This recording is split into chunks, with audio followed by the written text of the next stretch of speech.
মাহত 1 লাখ যুৱক যুৱতীয়ে মুখ্যমন্ত্ৰীৰ আত্মনিৰ্ভৰ অসম আঁচনিৰ জৰিয়তে ব্যৱসায় আদি কৰাৰ বাবে 2 লাখ টকাকৈ লাভ কৰিব। এই বছৰৰ 10 অক্টোবৰ তাৰিখে প্ৰায় 60,000 যুৱক যুৱতীয়ে চৰকাৰী চাকৰি লাভ কৰিব। প্ৰায় 2 লাখ চৰকাৰী চাকৰিক স্বচ্ছতাৰে প্ৰদান কৰি অসমৰ জনজীৱনৰ পৰা আমি দুৰ্নীতিৰ যিমান অসুৱা প্ৰভাৱ আছিল এই গোটেইবিলাকক অতৰাবলৈ আজি আমি সক্ষম হৈছোঁ। অৰুণোদয় 3 আঁচনি যাক আমি 17 ছেপ্টেম্বৰৰ পৰা ৰূপায়ণ কৰিম।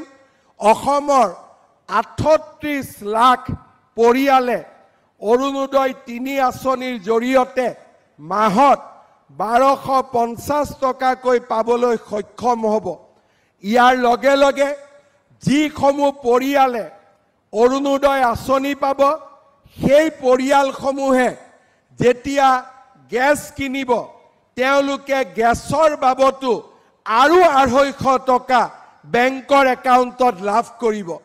অৰ্থাৎ 1250 টকা অৰুণোদয়ৰ কাৰণে পাব আৰু যেতিয়াই পৰিয়ালটোৱে গেছ কিনিব সেই গেছ কিনাৰ লগে লগে গেছৰ সাবসিডি হিচাপে আৰু 250 টকা তেওঁলোকৰ বেংক একাউণ্টত আমি দিয়াৰ বাবে সিদ্ধান্ত গ্ৰহণ কৰিছোঁ।